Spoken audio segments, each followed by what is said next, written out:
Sziasztok, Tombor Nelly vagyok, üdvözöllek titeket a konyhámban. A mai napon egy közel-keleti menüvel készültem nektek. Legelőször ennek a régiónak a konyhájával körülbelül 15 évvel ezelőtt találkoztam, amikor volt szerencsém Beirutban dolgozni, még egy modellmunka során.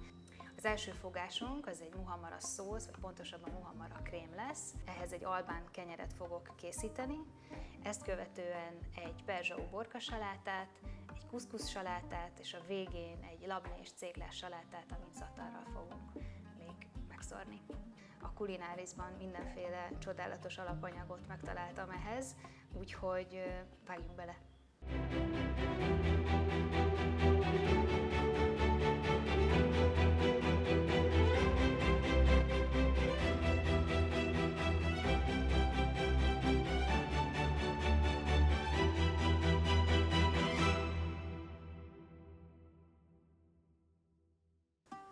Először is elkészítem a labnét, mert annak kell egy pici idő, amíg a savó lecsöppög a joghurtból. Ehhez egy picit magasabb falú edényt fogok használni. Ebbe a ronyba fogom beleönteni a joghurtot. És lehetőség szerint törekedjetek arra, hogy teljes joghurt legyen, magasabb zsírtartalmú. Ezzel az a célom, hogy a jelenleginél, ennél picit sűrűbb állagú joghurtot tegyek majd a cékla alá. Most elkötöm egy spárgával, amit ezután ráerősítek egy fakanára. Ez azt a célt szolgálja, hogy picit elemeljem a tálból, és oda alulra ki tudjon csöpögni a savó. Ezt most félreteszem. A labnénak legalább 30 percet hagyok, hogy egy picit besűrűsödjön, addig elkészítem az albán kenyeret.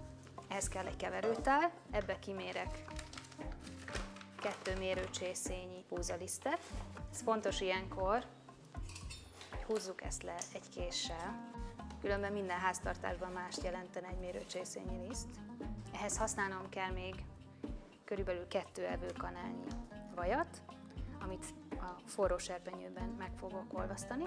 Néhány csipet maldonsót teszek a liszthez, és forró vizet fogok még hozzáadni, körülbelül 200 ml-t. A vaj közben megolvad, úgyhogy hozzákeverem a liszthez és a vízhez. És ezt gyorsan összeállítom, és ezt most egy picit nedves kézzel teljesen összegyúrom. Elkezdem a céklasalátát. Én most előre főzött céklát fogok használni, de természetesen lehet a sütőben megsütött vagy grillezett céklát is használni ehhez az ételhez.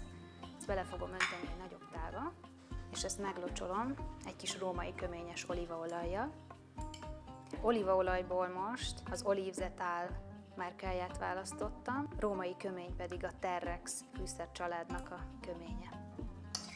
Ezt egy kicsit összeforgatom, és hagyom, hogy a cékla kicsit magába szívja ezt a római köményes olívás ízt. A muhammara mártogatóshoz most megpirítom a diót, most ugyanabban a serpenyőben meg fogom pirítani a paprikákat is. Ha valakinek van rá lehetősége, akkor ezt otthon a gázrózsán a legtökéletesebben lehet elkészíteni, így is meg lehet oldani, de az a legideálisabb, hogyha a nyílt lángot használom. És jöjjön a kuszkusz saláta. A salottahagymát legyalultam, ilyen vékonyra, és ezt most leöntöm egy kis jeges vízzel, és teszek rá még egy kis maldonsót, ettől picit ropogósabb lesz, és ebből a nagyon erős, karakteres hagymaízből veszít egy picit a salotta. És ma a bia kuszkuszt fogom használni a kuszkusz salátához, egész pontosan 1 mérőcsészényit. Ezt leöntöm forró, de nem forrásban lévő vízzel, és ezt most lefedem, és hagyom állni 5 percig. A paprikák megpirultak, ezt most beleteszem egy tálba, lefedem foltpakkal. A perzsa uborka öntetéhez Palacio Marchi Teviana olívaolajat fogok használni, egy kis friss citromlevet és egy kis maldonsót. Most pedig összeállítom a kuszkusz salátát, ehhez hozzáadok egy kis kaliforniai paprikát, csicseri borsót, koktélparadicsomot, amit félbe, illetve negyedekbe vágtunk, egy kevés olívabogyót, teszek bele egy kis Terre Exotic szumákot. A szumák az egy piros bogyós gyümölcs, és ezt törlik porrá. Ennek van egy nagyon pici citrusos íze, úgyhogy ez frissé fogja tenni a salátánkat. Teszek még hozzá olívaolajat, Teszek hozzá egy kis friss citromlevet, a jeges vízbe áztatott salottahagymákat kicsit lecsöpögtetem itt kis konyhai papírtörlőn, és most már csak egy kis zöld hiányzik belőle, úgyhogy hozom a koriandert és a kaprot.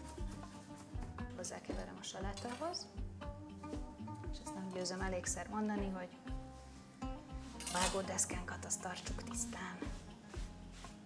És nagyon fontos, hogy nem teszünk úgy ételt az asztalra, hogy ezt kóstoljuk meg, ha csak nem vagyunk allergiások arra, amit készítettünk. Nagyon jó, még egy pici olívaolaj, egy kis lámlevet is fogok hozzáadni. Összeállítom a céklasalátát, most pedig a labnét rákenem erre a tányérra. Természetesen minél tovább hagyjuk ezt a hűtőben csöpögni, annál sűrűbb lesz a joghurtunk. És most szépen ráhalmozom a céklát a joghurtra, és ezután mikrozöldekkel fogom díszíteni, brokkolival, zöldborsóval és retekkel. És most még tovább lehetne ezt fokozni egy kis durvára vágott piemonti mogyoróval is. Én ezt a lépést úgy kihagyom, viszont a barzatart azt semmiképpen sem. Ebben van szezámmag, majoránna, kakukkfű, de minden egyes régiónak megvan a saját verziója. És ezzel el is készült a labne céklával és mikrozöldekkel, most pedig elkészítem a mohahamara mártogatóst. A paprikákat azért tettem kicsit pihenni a folpak alá, hogy ezzel a kaliforniai paprikának a héját viszonylag könnyen le lehet húzni. Úgyhogy nincs más dolgom, mint összeállítani a mohahamara mártogatóst. Pirított diót hozzáadom a paprikához, citromlevet. A fokhagyma az opcionális, teszek bele egy kis gerezdet. Most teszek bele egy kicsi gránátalma nektárt, az Alamia termékcsaládból. Használhatunk egyébként gránátalma melaszt is. Teszek bele egy csipet szumákot is, és egy kis olívaolajat, és ezt most letúrmixolom. És teszek bele egy kanál narancsvirágmézet, és ezt most még díszítem egy kis friss petrezselyemmel, és sok-sok gránátalmával. Most pedig befejezem a perzsóuborka salátát, krumplihámozóval ilyen vékony csíkokra vágtam, kicsit felkeverem az öntetet, amit ehhez készítettem. Teszek hozzá egy kis karikára vágott paradicsomot, pici lilahagymát, kicsi füstölt marnossót. Most ráöntöm az öntetet az uborkára, vágok egy kis mentát még, vágok még hozzá egy kis koriandert, és mikrozöld. Tökéletes. És most itt az idő, hogy befejezzük az albánykenyeret. Meglisztezem a deszkát, és ezután kis golyókat formálok. Kézzel is kinyújthatjuk, de használhatunk természetesen nyújtófát is. Én nagyon szeretek a nyers tésztához érni. Közben a serpenyőnk itt a jobb oldalon melegszik, amiben teszek hamarosan egy kis vajat, és azon fogjuk kisütni a kenyereket.